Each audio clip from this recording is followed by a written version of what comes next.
Hi, I'm Trevor Lewis, author of Thriving as an Empath, Empowering Your Highly Sensitive Self.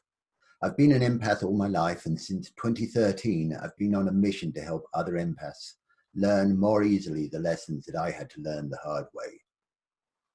This talk looks at the difference between being a highly sensitive person, an HSP, versus being an empath. An HSP is someone who is more acutely sensitive to their environment than the average person. That sensitivity may take any form. Auditory, they may be ultra-sensitive to loud noises. Visual, they may be ultra-sensitive to bright lights. Touch, many HSPs need to cut the tag out of the collar of their new shirt before they can wear it, because they can't bear the sensation of feeling the tag at the back of their neck. These are just some examples. Sensitivity to taste or smell can also define a person as being an HSP. Any of these sensitivities can make someone a highly sensitive person. None of them make a person an empath. HSPs may also be able to read another person with whom they are in contact to a degree far beyond that of the average person. But even then, an HSP will have to have verbal or visual connection with the other person.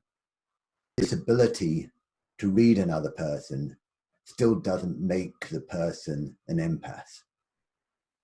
There is one additional sensitivity that makes an HSP into an empath: emotional sensitivity. An empath is someone who has the ability to experience the emotions and feelings of other people. Occasionally, this may include experiencing another person's physical symptoms as well. The ability to sense another person may exist regardless of the physical proximity, the range of the five senses, or any intellectual knowledge of the activities of the other person. The other person can be in another room, another town, another country, but an empath will still be able to pick them up. Empaths may be considered a group within HSPs. Being highly sensitive may or may not include empathic abilities. An HSP may only have extreme sensitivity to some or all of the recognized five senses.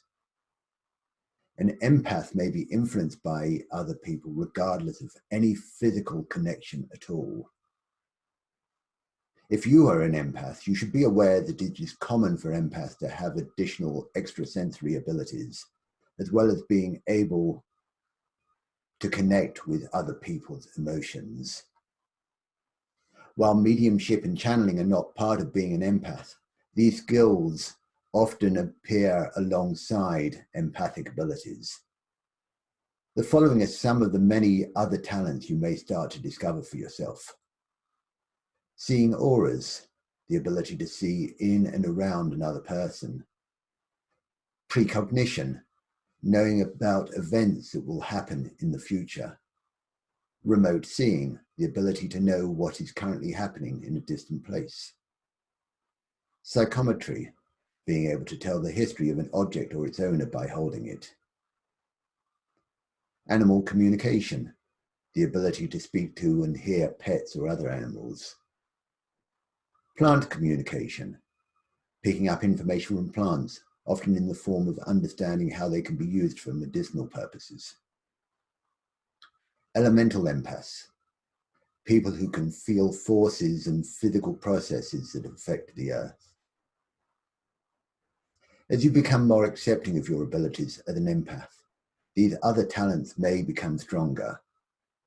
Of course, there are plenty of non-empaths who also have these experiences, just as there are many empaths who do not have these other skills. If you are experiencing any of these extrasensory traits, or none of them at all, you are still a perfectly normal empath. Thank you for listening to this talk. Thank you for helping yourself learn to become a thriving empath.